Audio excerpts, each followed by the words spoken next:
Apocalipse capítulo 2, versículo 1. Escreve ao anjo da igreja que está em Éfeso: isto diz aquele que tem na sua destra as 7 estrelas, que anda no meio dos 7 castiçais de ouro.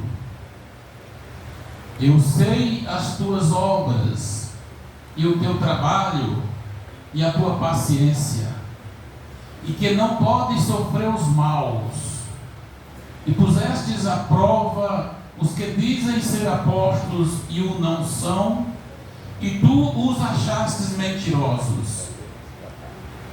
E sofrestes, e tens paciência, e trabalhaste pelo meu nome, e não te cansastes. Tenho, porém, contra ti que deixaste o primeiro amor. Lembra-te, pois, de onde caístes, e arrepende-te, e pratica as primeiras obras. Quando não, brevemente a te virei, e tirarei do seu lugar o teu castiçal, se não te arrependeres. Tens, porém, isto, que aborreces as obras dos nicolaítas, as quais eu também aborreço. Quem tem ouvido, ouça o que o Espírito diz às igrejas. Ao que vencer, dar-lhe-ei a comer da árvore da vida, que está no meio do paraíso de Deus. E ao anjo, aí já é outra carta. Até aqui basta.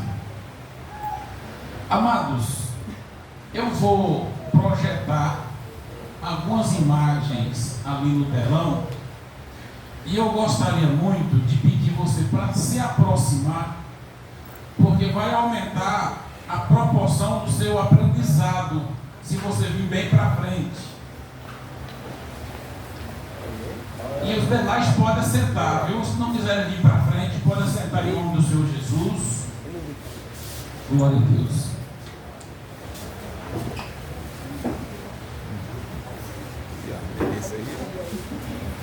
Eu gostaria de pedir ao irmão Léo para colocar uma primeira foto aí, para a gente. Amados, na verdade, me deu uma baqueta, é baqueta que chama? Uma varinha dessa aí. Eu quero perguntar à igreja: como é o nome da igreja que nós vamos estudar nesta noite? Responderam fraco, né? Como é o nome? Olha o que diz o versículo de número 1. E ao anjo da igreja que está em... O nome da igreja é Éfeso? O nome da igreja é cristã. Éfeso é o nome da cidade. Amados, a imagem não está tão nítida, mas nós percebemos aqui 7 igrejas: Éfeso, Esmirna, Pérgamo, Tiatira, Sardes, Filadélfia e Laodiceia. Hoje o nosso foco está voltado para a igreja de Éfeso. Aqui está a ilha de Patmos, que fica a 80 quilômetros da cidade de Éfeso, para onde João foi exilado e de onde ele escreveu a carta do Apocalipse. É bom lembrar que o Evangelho segundo escreveu João, a primeira epístola de João, a segunda e a terceira, essas 4 epístolas foram escritas na cidade de Éfeso, quando ele voltou de Patmos, já com a carta de Apocalipse nas mãos. Quantas cartas nós temos? 7. O número 7 aponta para uma perfeição, algo perfeito, algo completo, concluído. Irmão Josias, a música tem quantas notas? 7. Dó, Ré, Mi, Fá, Sol, Lá, Si. Né? 7. Essas músicas que se ouvem tão bem arranjadas, tão bonita, só tem 7 notas. Como os tocadores conseguem desenvolver essas 7 notas, não sei responder. Mas 7 notas da música completa a música. E não tem mais como acrescentar. E se diminuir, fica incompleta. Quantos dias tem uma semana? Já tentaram fazer uma semana de 10 dias, não deu certo. Tentaram fazer uma semana de 5 dias, também não deu. Tem que ser 7. Quantas cores tem o arco-íris? 7. 7 cores. Não, a do mês eu não enxergar. Aquarela que dá uma imagem bonita ao nosso mundo, só tem 7 cores oficiais. Depois o homem aprendeu a misturar vermelho com amarelo e surgiu laranja. Mas as cores mães são 7. Lembra que o número 7 aponta para algo completo e algo perfeito. A Bíblia se apega muito com o número 7. 7 semanas, 7 trombetas, 7 anjos, 7 taças, 7 castiçais, 7 igrejas. E o número 7, tudo que a Bíblia fala de número 7, ou Deus está apontando algo perfeito, ou Deus está apontando algo concluído. No tocante às igrejas, o número 7 aponta para uma perfeição, porque a igreja gloriosa que vai morar no céu é perfeita, independente dos escândalos que alguém provoque, independendo como ela é tratada, como nós vamos ver nessas cartas do Apocalipse. A igreja gloriosa, ela é perfeita. Aleluia. Como o número 7 também aponta para algo concluído, o número 7 aponta para a conclusão da igreja na terra. A igreja veio para passar um período na terra. E este período está dividido em 7 eras. Nós vamos estudar sobre as eras daqui a pouco. Mas primeiro eu quero passar para os irmãos o nome de cada uma dessas igrejas, o que elas significam. Lembram que quando essas igrejas foram fundadas, essas cidades elas já existiam com estes nomes. Então, não confunda. O nome da cidade não tem muito a ver com a igreja, não. O que tem a ver com a igreja era a forma como esta cidade tratava a igreja daquela época. Então, Éfeso significa desejado. Esmirna significa mirra. Pérgamo significa elevação. Tiatira significa perfume suave. Sardes significa permanência. Apesar do nome, foi a primeira cidade que caiu. Filadélfia significa amor fraternal. E Laodiceia significa julgamento, juízo. Impressionante como o nome de Laodiceia se encaixa com o arrebatamento da igreja. Enquanto Éfeso é a igreja recém-nascida, Laodiceia é a igreja a igreja idosa, a igreja do arrebatamento, Laodiceia. Estamos vivendo o tempo de Laodiceia. Por que Laodiceia significa julgamento ou juízo? Vou deixar para o próximo pastor explicar isso, né? Se eu explicar hoje, ele não vai ter o que falar depois. Mas é uma igreja que fazia juízo de si. Rico sou, estou enriquecido e de nada tenho falta. E Jesus disse, mas não sabe que é um pobre, miserável, desgraçado, cego e nu. Então ela fazia juízo de si mesmo. Esse povo aqui de Laodiceia era tão orgulhoso, eram tão orgulhosos que no ano de 60 aconteceu um terremoto na Ásia e essa cidade foi impactada pelo terremoto, foi quase toda destruída. E o Império Romano dispôs de uma ajuda financeira para reconstruir Laodiceia. E eles disseram: ajuda os outros que são pobres.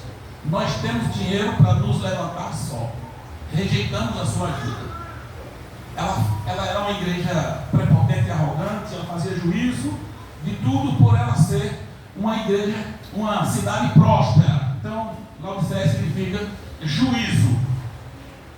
Onde ficavam essas 3 igrejas, essas 7 cidades?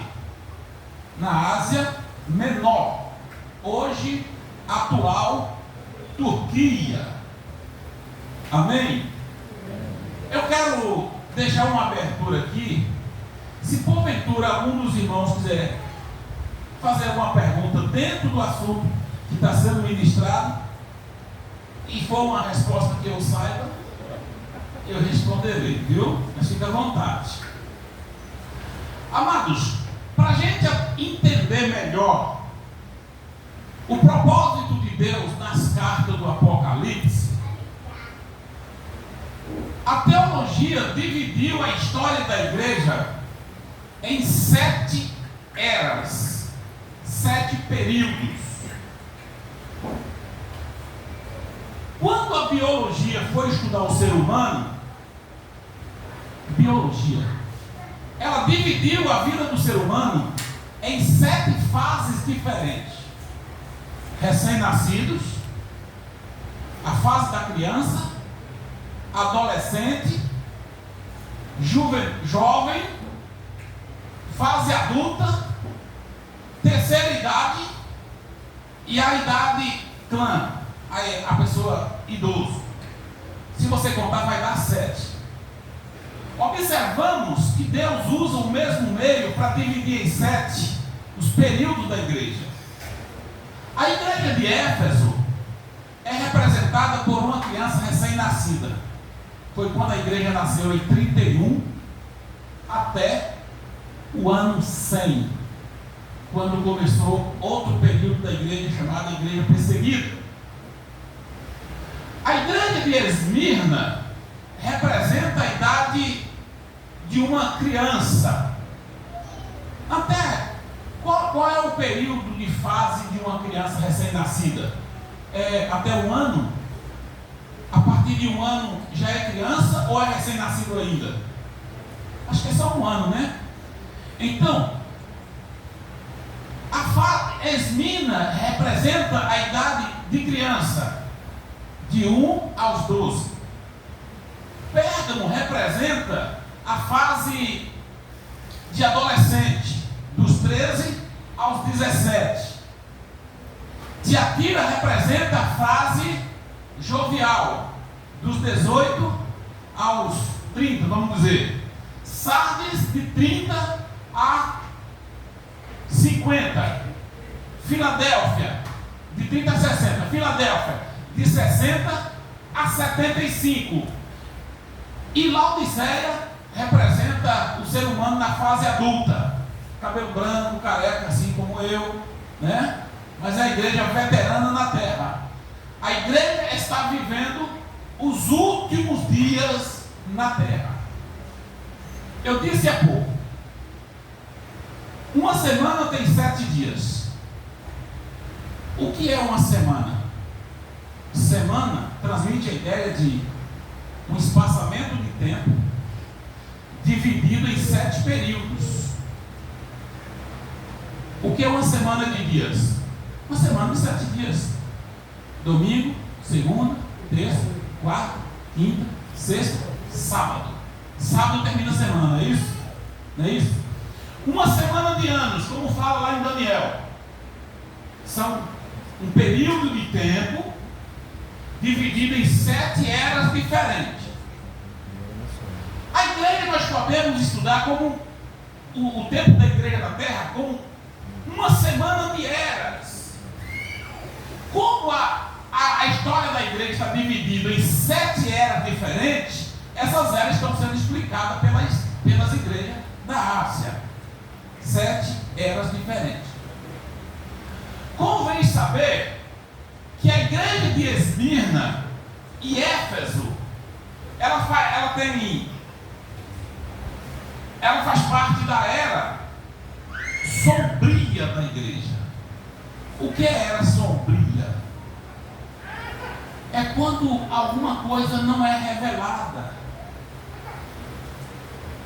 A época da igreja de Éfeso e Esmirna aconteceu tanta coisa, mataram tanto crentes, foi tantas atrocidades contra a igreja, que não foi escrito, que não foi revelado, e estão aí no anonimato, ninguém sabe. Por quê?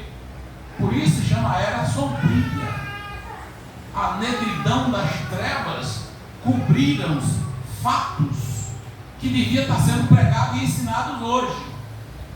Foi na época da era sombria da igreja de Éfeso que todos os discípulos de Jesus morreram, foram martirizados, todos, com exceção de João do Apocalipse, que morreu em Éfeso por morte natural. Aqui em Éfeso morreu Timóteo apedrejado.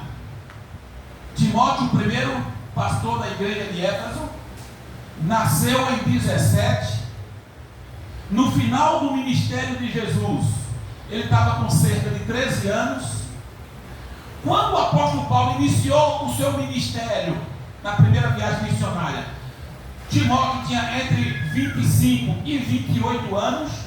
Teve um encontro com Paulo na segunda viagem missionária, começou a acompanhar Paulo, mas na terceira viagem que Paulo fundou a igreja em Éfeso, então Timóteo já foi colocado ali como pastor, bispo da igreja de Éfeso, que no ano 80 depois de Cristo ele foi apedrejado diante de um templo idólatra, apedrejado assim no meio da rua. Aqui em Esmirna morreu Policarpo, e em Pérgamo, Antipas. Quem vai pregar sobre a igreja de Pérgamo vai ter como falar sobre Antipas, a fiel testemunha do Senhor Jesus. Então, em cada cidade dessas aí, houve martírios, crentes morreram. Foi aqui na época da cidade de Éfeso que Paulo morreu decapitado em Roma, a mando de Nero. Foi aqui na época de Éfeso que Pedro, em 64, foi crucificado de cabeça para baixo e decapitado, e a sua cabeça caiu no chão. Foi na época de Éfeso que Nero colocou fogo em um bairro inteiro na cidade de Roma, com o propósito de construir a sede do seu palácio, mas aquele fogo foi tão assassino, tão criminoso, e ele jogou a culpa nos cristãos. Os crentes pagaram um preço terrível pelo crime planejado pelo imperador Nero, homem sanguinário. Eu fui ler a história dele e fiquei assustado. Amados, eu fiz um apanhado sobre cada uma das igrejas da Ásia, e eu me impressionei muito com a igreja de Esmirna. Deus falou profundamente no meu coração. A carta à igreja de Esmirna é a carta que oferece menos informações daqueles tempos para os nossos dias. Impressionante que a carta que oferece menos foi a que me ofereceu mais. Eu fui impactado, senti muito a presença de Deus no salão e torci para não chegar cliente naquele momento, senão ia ver o coroa chorando com a Bíblia aberta no colo. Louvado seja o nome do Senhor. Então, presta atenção. Éfeso faz parte da era da igreja sombria. Esmirna faz parte da era da igreja perseguida. Pérgamo faz parte da igreja infiel. Foi quando a igreja fez um jogo lá com o Constantino. A igreja casou com o Estado, com o Império. É o chamado também igreja imperial. Tiatira faz parte da era da igreja apóstata. Sardes faz parte da igreja morta. Filadélfia faz parte da era da igreja fiel. E Laodiceia faz parte da igreja que vai encarar o arrebatamento ou o juízo de Deus. Estamos na primeira parte, para a glória do Senhor. Amém. Agora nós vamos trocar de foto, irmão Léo. Coloca a foto de número 2.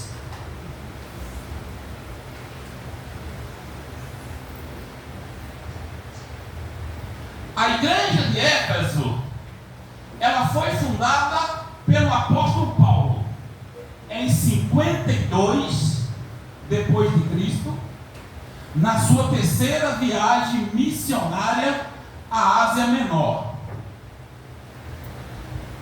As 3 viagens de Paulo se desenvolveram na Ásia Menor, mas eu quero mostrar para os irmãos aqui, apesar de estar um pouco escuro,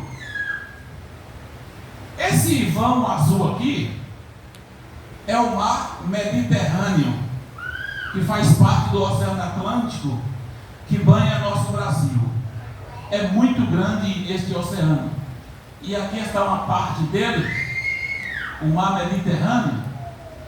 Aqui está o mar Egeu, que é um braço do mar Mediterrâneo. Aqui está a Ásia Menor. As igrejas que você estudou há pouco estão aqui dentro. E aqui na frente está o mar Adriático. E Roma está aqui. O mar Adriático é outro braço do mar Mediterrâneo.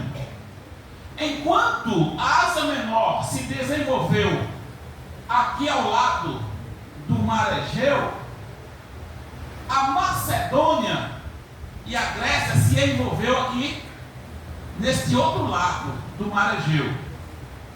A Ásia banhada pelo mar Egeu e a Grécia, Macedônia, banhado pelo lado pelo mar Egeu e pelo outro lado pelo mar Adriático. E esse percurso aqui foi onde Paulo se desenvolveu as suas 3 viagens missionárias.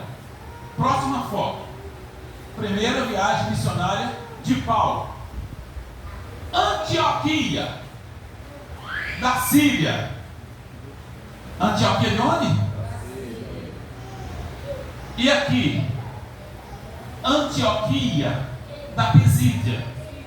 Lembra que tem 2 Antioquias. Paulo sempre saía da Antioquia da Síria. A pergunta é o seguinte: por que Paulo não saía de Jerusalém? Devia, né? Sair de Jerusalém. Bom, devido à perseguição, Deus levantou um homem por nome de José, cognominado Barnabé. Quem era o companheiro de Paulo? Barnabé. Mas como era o nome dele? José. Por quê? Bar, filho, Nabé, filho de Nabé. Logo, Barnabé se chamava José, mas o pai dele se chamava Nabé. Aí mudaram o nome dele. Em vez de José, chama aqui o filho de Nabé. Então, esse filho de Nabé, ou Barnabé, veio para Antioquia. E aqui ele hospedava alguns crentes que fugiam da perseguição de Jerusalém. Devido à perseguição de Jerusalém, os crentes começaram a se aglomerar na Antioquia. E aqui formou uma congregação muito grande de judeus cristãos. E Paulo, ele que foi criado aqui em Tarso, ele tinha muito acesso a Barnabé devido à amizade, companheirismo. E Paulo, ele ficou sempre congregando aqui com e depois da chamada de Paulo, ele ficou 14 anos no deserto, mas sempre visitava Barnabé. É tanto que Barnabé foi a ponte que Deus usou para aproximar Paulo dos demais apóstolos. Então Paulo saiu daqui, da Antioquia, primeira viagem missionária, passando pela ilha de Chipre, foi a Perge, Listra, Antioquia da Pisídia, Icônio, Derbe, e daqui ele voltou para Antioquia de novo. Eu quero que os irmãos prestem atenção uma coisa. Paulo sempre que ia fazer uma viagem, ele pedia permissão do seu líder espiritual. Paulo nunca saía sem avisar seu líder. Cadê Paulo? Paulo foi pregar lá no elevador Lacerda, mas não me falou nada. Paulo não. Paulo, sempre que ele precisava sair, ele levava cartas. Ele ia recomendar, debaixo de oração e de jejum, até porque a chamada dele foi direta do Espírito Santo. Bom, na primeira viagem, Paulo não passou em Éfeso. Não passou em Éfeso. Terceira foto, próxima foto. Segunda viagem missionária de Paulo. Antioquia de novo, irmão. Ele sai da Antioquia da Síria. Só que a primeira viagem ele fez com Barnabé e João Marcos. Chegando na ilha de Chipre, João Marcos ficou com medo do trabalho e voltou para Jerusalém. Paulo ficou chateado. Agora, 2 anos mais tarde, Paulo sai para fazer a segunda viagem missionária e Barnabé disse: vamos levar João Marcos? Paulo disse: não, João Marcos não. Da outra vez ele deixou a gente, abandonou a gente, dessa vez ele não vai. E houve uma discussão entre Paulo e Barnabé e eles se separaram. Barnabé ficou de um lado com João Marcos e Paulo fez a sua viagem missionária por terra, levando consigo a Tito. Só que da outra vez ele foi por água, mas agora ele foi por terra. Passou em Perge, em Derbe, chegou em Listra, ele encontrou Timóteo, um homem que já era crente, filho, neto de Lloyd, uma mulher crente, filho de Eunice, crente, que ensinou esse cabo a ser crente. Então, quando Paulo chegou em Listra, que encontrou Timóteo, ele deu uma avaliada na estrutura espiritual e o conhecimento teológico daquele homem. Ele disse: eu preciso de você. E Paulo carregou de primeira. Então Paulo saiu daqui de Listra com Timóteo, foi a Icônia, passou pela Antioquia da Pisídia, foi para Troade, aonde ele teve uma visão: passa na Macedônia e ajuda-nos. E ele foi para Filipos, Anfípolis, Bereia e Atenas e Coríntios. Aqui está a Macedônia, mas Coríntios e Sancreia, 2 cidades visitadas por Paulo, está na Acaia, que também pertence à Grécia. E de Coríntios, Paulo veio para Éfeso por água. Ele atravessou o mar Egeu e veio por água. Ele esteve aqui em Éfeso muito rápido, não deu tempo de fazer a obra missionária, e daqui ele veio diretamente para Cesareia, Samaria e Jerusalém, e findou a segunda viagem missionária de Paulo. Próxima foto. Na terceira viagem missionária de Paulo, ele sai exatamente de onde, irmãos? Antioquia de novo. Ele pega o mesmo caminho, passa em Tarso, passa em Derbe, Listra, e agora Timóteo acompanhando ele, viu? Timóteo, Icônio, passa na Antioquia da Pisídia de novo. Agora ele desce para Éfeso. Olha Paulo aqui em Éfeso, foi agora que ele abriu, fundou a igreja de Éfeso. Isto aconteceu no ano 52 depois de Cristo. Aqui Paulo passou 3 anos. Ele chegou, encontrou 12 discípulos, que só conheciam o batismo de João, e disse assim: recebeste vós o Espírito Santo quando crestes? Não, nem sequer ouvimos falar que há o Espírito Santo. Aí ele foi ali, orou por aqueles irmãos, eles foram batizados com o Espírito Santo, foram batizados em águas, e foi aquela maravilha, né? Foi ali em Éfeso, a Bíblia diz que Deus, pelas mãos de Paulo, fazia milagres extraordinários.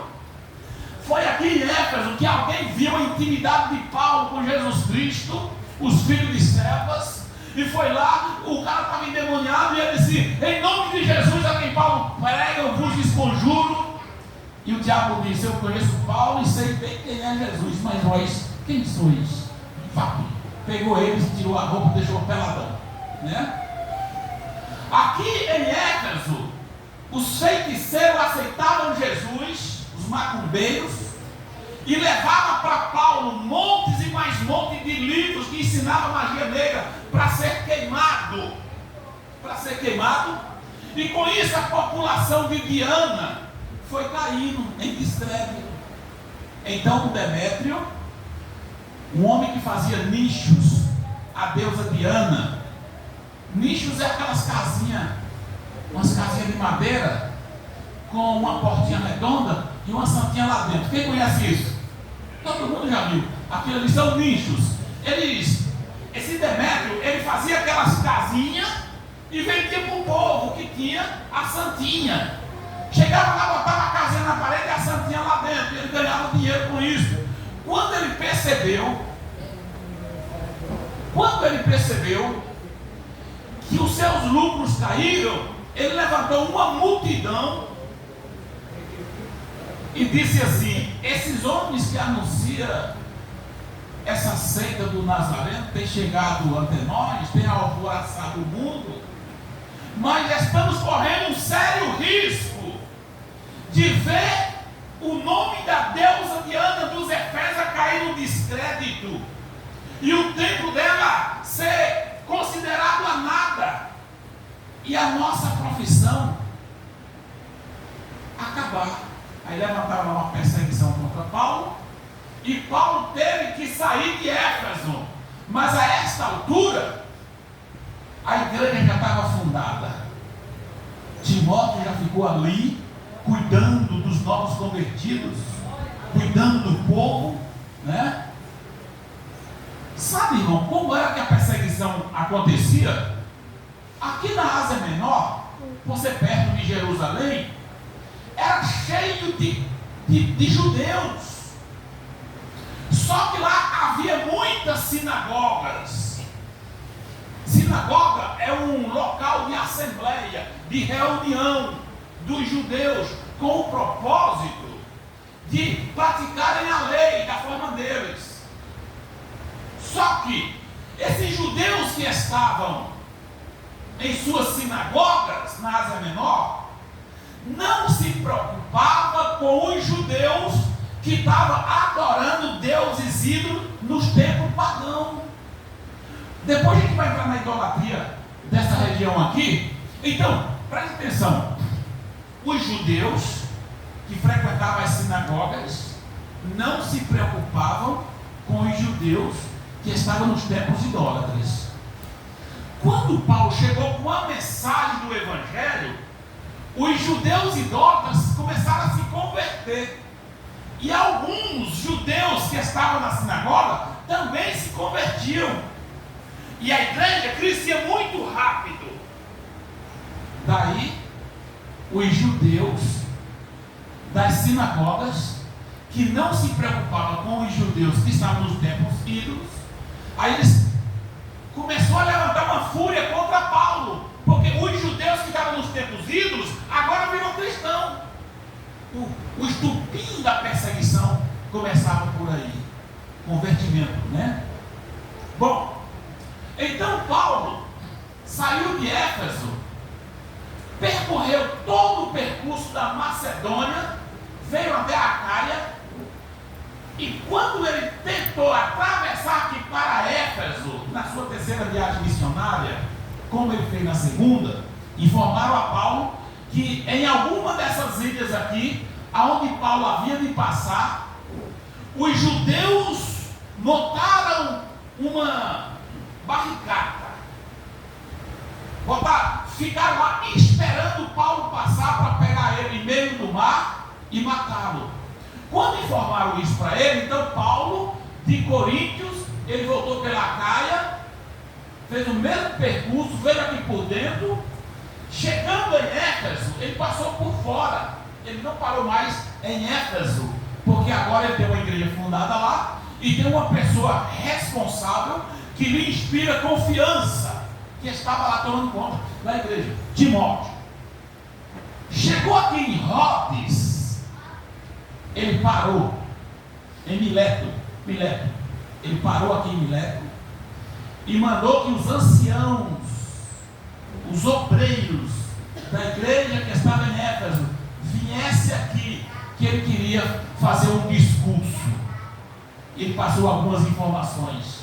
Deus já havia falado com Paulo que aquela era a última passagem dele por Éfeso, e ele fez aquele discurso empolgante que até hoje tira lágrima dos nossos olhos. E nessa terceira viagem missionária ele voltou para Jerusalém, e daqui a quarta viagem missionária para Roma, aonde ele morreu. Bom, a igreja de Éfeso, próxima foto, foi fundada em 52. Eu tenho uma foto de que aí alguém tem coragem de se arriscar? Oi? Aqui está as ruínas do templo da deusa Ártemis, ou a Diana dos Efésios. Amados, esse templo tinha 33 metros de largura, com 112 de comprimento. Dava simplesmente o tamanho de 10 igrejas dessa ou 12. Era considerado uma das 7 maravilhas do mundo antigo, disputando com o templo de Salomão e com as pirâmides do Egito e outras maravilhas. Era uma obra exuberante. Coloca a próxima foto.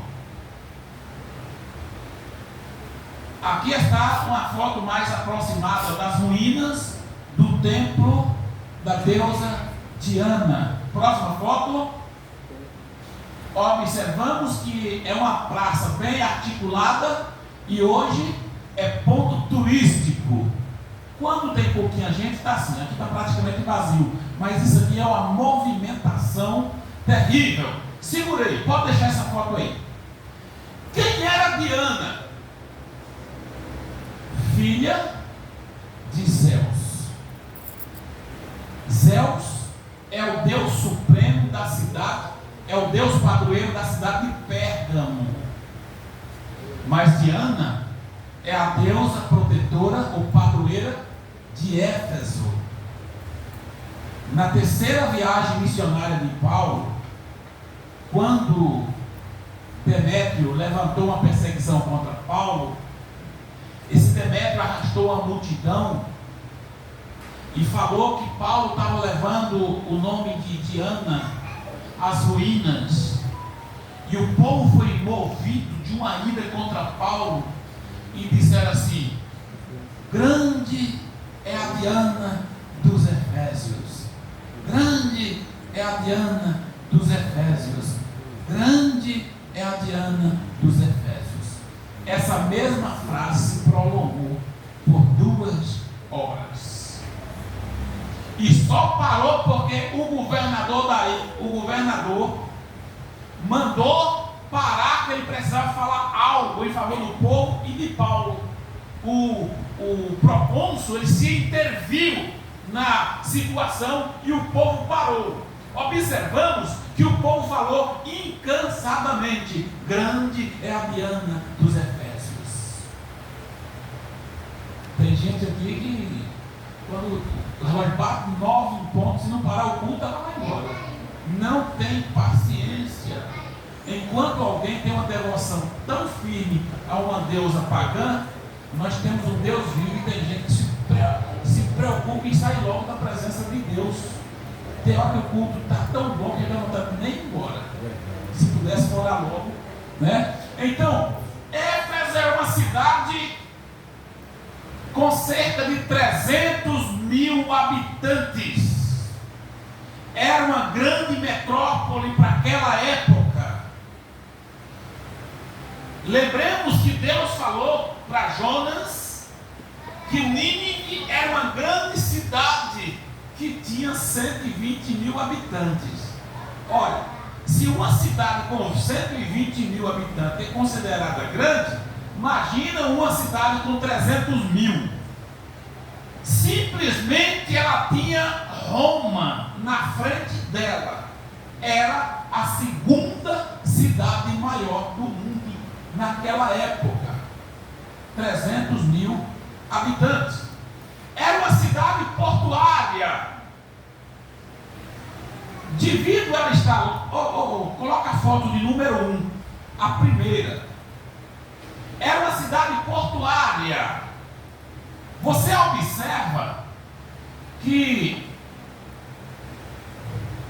coloca ali número 2, está mais aberta. Você observa, aqui está Alexandria, no Egito, a África, isso aqui faz parte da África. Aqui está Jerusalém, Síria, o Irã. Aí vem essas outras regiões nas partes altas aqui da Anatólia, Ásia e Macedônia. Então você observa que esse mar Mediterrâneo era um meio onde se havia passagem de muitas embarcações. Por aqui tem acesso ao Mar Negro, já do outro lado da Rússia.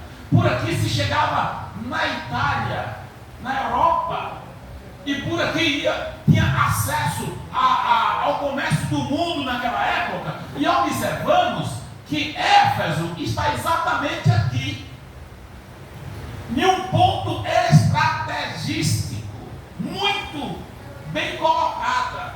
Todo mundo passava em Éfeso.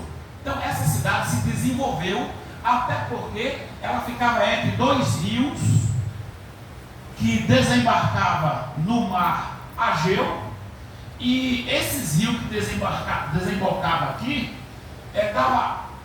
dava acesso a pequenas embarcações e estradas que davam acesso a outra cidade.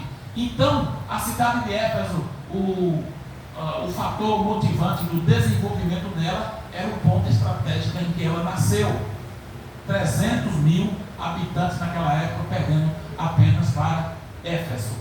Vamos para a foto, a próxima foto, a sétima. E a sétima, isto, o teatro que existia em Éfeso. Paulo pregou aqui.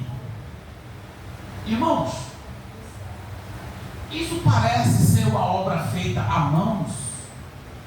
Aquele povo era um gigante, irmão. Naquele tempo não tinha reta escavadeira, não tinha trator de esteira, não tinha enxadeira, não tinha caçamba. Era tudo com lombo de jumento e de camelo. E o povo aproveitava a subida de uma encosta para fazer bancos, arquibancadas. Isso aqui é um teatro.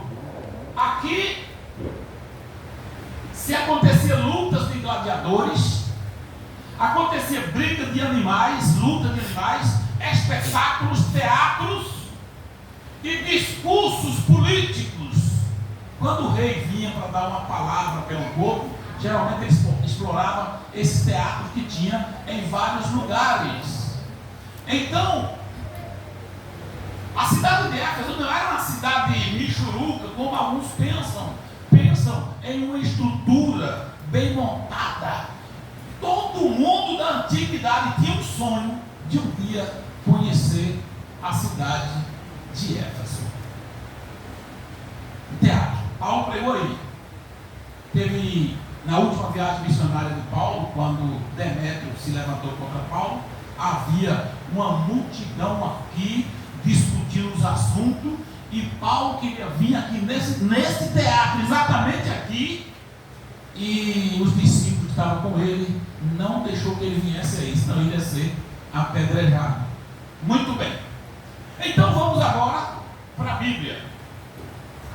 Eu falei sobre Diana, que ela é filha de Zeus.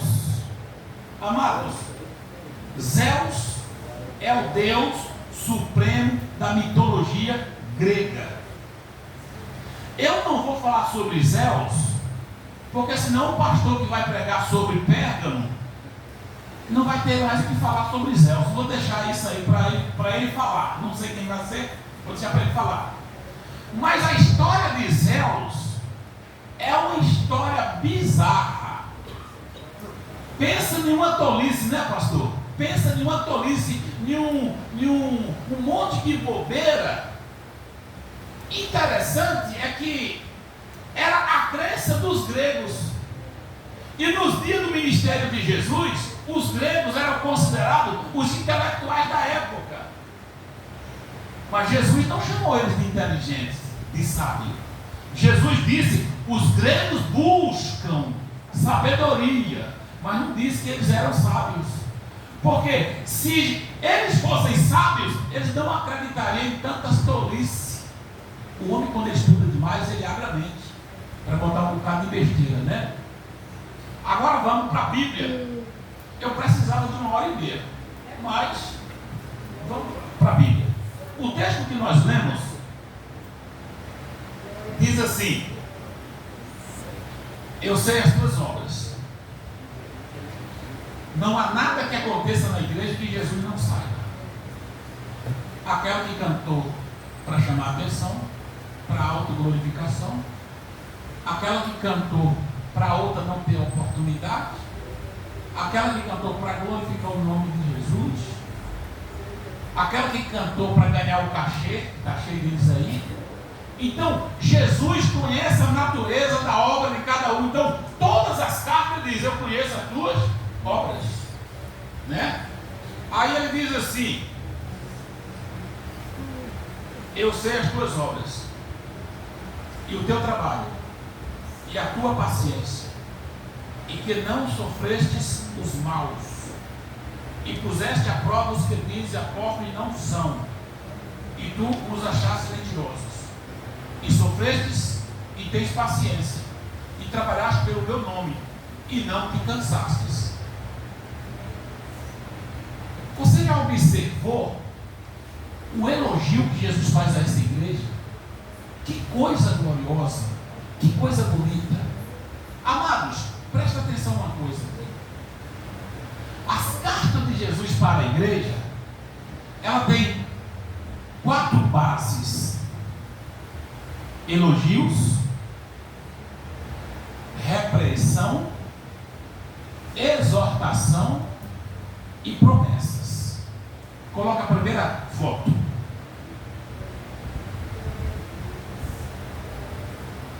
Grava aí: elogio, repreensão, exortação e promessas.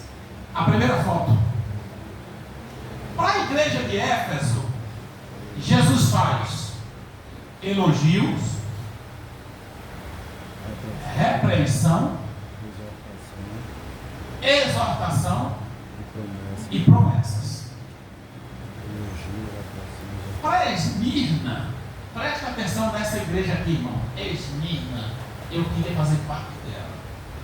Jesus faz elogios, não faz repreensão, exorta e faz promessas. Pérgamo, Jesus faz elogios, repreensão, exortação e promessas. Tiatira, elogio, repreensão, exortação e promessa. Sardes, elogio, repreensão, exortação e promessa. Filadélfia, elogio, não tem repreensão para Filadélfia.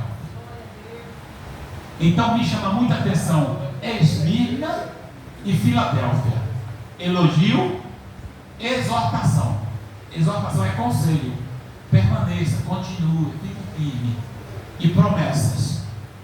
Laodiceia, elogio? Não tem elogio. Repreensão? Exortação? E promessa. Tem exortação? Tem. Ela tem exortação. Arrepende é uma exortação, né? Então você observa que Esmirna e Filadélfia teve elogio e não teve repreensão. Mas Laodiceia tem repreensão, mas não tem elogios. Aí, olha para dentro de você nesse momento. Jesus, se ele fosse escrever para você, a sua carta teria elogios? Acredito. Repreensão? É pessoal. Exortação? Sim. Promessa? Sim. A base das cartas são essas. Então, olha o elogio que Jesus faz para a igreja de Éfeso. Eu sei as tuas obras, o teu trabalho, que luta e não cansa, que não suporta o mal. Isso aqui é elogio. Aí vem a repreensão. Mas tenho contra ti uma coisa: deixaste o primeiro amor. A igreja de Éfeso se tornou uma igreja religiosa. Sabe, aquela igreja que faz tudo bonitinho, mas não tem a reverência, não tem mais o temor, não adora, vira aquela coisa parecida com a igreja católica. Então, Éfeso entrou por essa porta, fazia tudo, mas não tinha amor. O que adianta o homem chegar em casa, acha a banheira arrumada, comida feita, roupa lavada, casa arrumada, os meninos tudo arrumadinho, mas a esposa dele vira as costas para ele, não gosta dele, odeia ele. Se não tiver amor, Jesus também é assim. Fala, pastor. Vale a pena.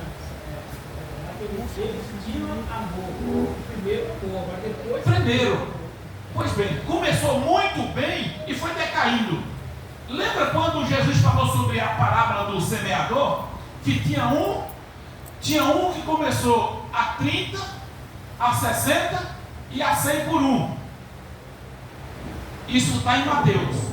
Em Lucas diz que o semeador colheu a 100, a 60 e a 30. Enquanto um sobe, o outro desce. Em Marcos. Já em Lucas, a Bíblia diz que a quarta semente produziu fruto com excelência. Não fala de evolução e nem de regressão. Fruto com excelência. Então, observa que na parábola do semeador, existe alguém que começa 30, 60 e chega a um fanatismo. E costuma dar trabalho. Outro começa 100. Lembra aquele cara que aceita Jesus? Quer fazer tudo sozinho? Começa com 100, desce para 60, depois para 30, e se não tiver cuidado, vai para 10 e perde o primeiro amor. É o que aconteceu com a igreja de Éfeso. E o que é que Jesus diz para nós? Produza fruto com excelência. Não preocupe com o crescimento, mas também não queira descer. Estabilidade. Aleluia. Né? Vamos lá. Tenho contra ti que deixaste o primeiro amor. Ô irmão, eu já passei 5 minutos ali, eu quero só mais 5, viu? Prometo não passar. Deixaste o primeiro amor. Ô Léo, coloca aí por favor o versículo 5. Lembra-te, pois, de onde? Irmão, quem perde o primeiro amor pode estar caído. E aqui dentro, pastor, pastor Gilmar, olha o que o senhor está falando. Não é o pastor Gilmar que está falando, é a palavra, está escrito. Cabe cada um de nós olhar para dentro de nós, Senhor, como é que eu estou? Como é que está o meu amor por ti? Será que eu não estou caído?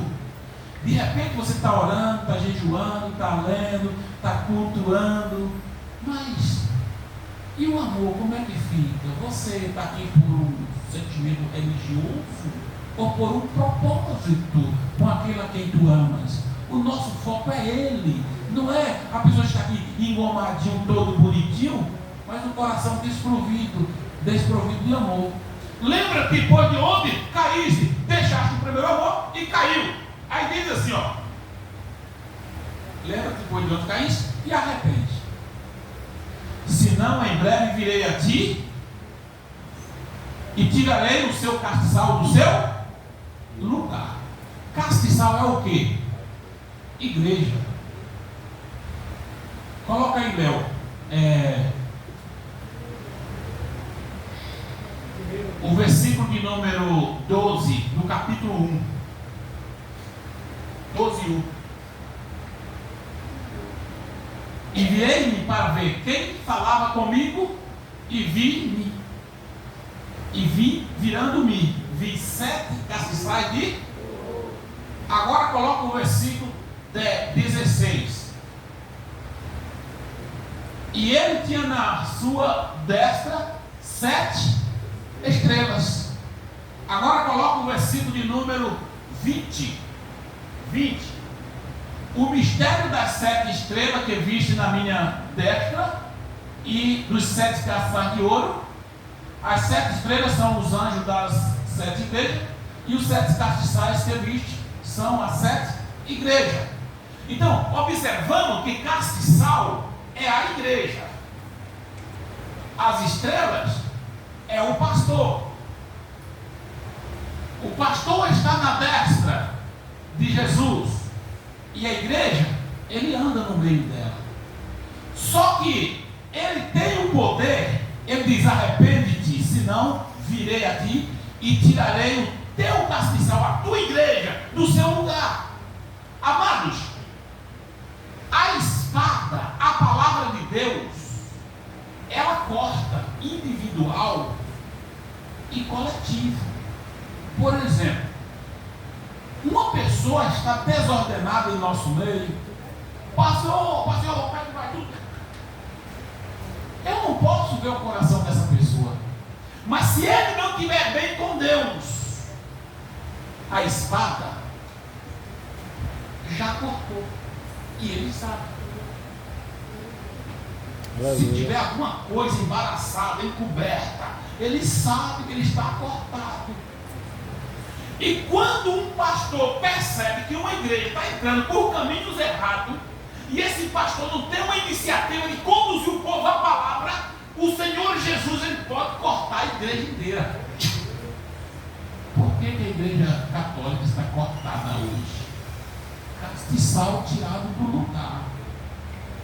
Só que essas igrejas da Ásia Menor, elas não atentaram para o que o Senhor disse, e todas elas foram cortadas. Nenhuma existe hoje. Amados, quando Deus tirou Adão e Eva do jardim do Éden, a Bíblia diz que Deus colocou um querubim na parte do oriente e uma espada inflamada que rodeava o jardim para Adão não entrar no jardim. A espada que nos dá vida é a mesma que corta. Aleluia. Aí ele diz assim, ó: o que permanecer até o fim. As promessas que Jesus fez nas cartas é para quem chega com êxito e sucesso no fim da carreira. Não é para quem para na metade. Não é alguém dar uma largada e já sair com a coroa na cabeça. Não, a coroa está reservada. Não é apenas para um atleta que sai batendo ao vento e chega primeiro. É para todos que chegarem. Não importa se você vai chegar primeiro do que o pastor Gilmar, ou se o pastor Gilmar vai chegar primeiro que você. O importante é chegarmos. Aleluia. Ao que vencer, coloca o último versículo. Ao que vencer. Qual é a promessa aí para o que vencer? Eu fechei a Bíblia antes da hora. Deixa eu ver aqui. Achei.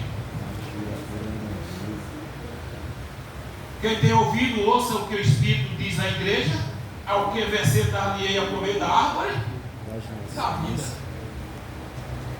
Adão perdeu a oportunidade de comer da árvore da vida porque foi cortado.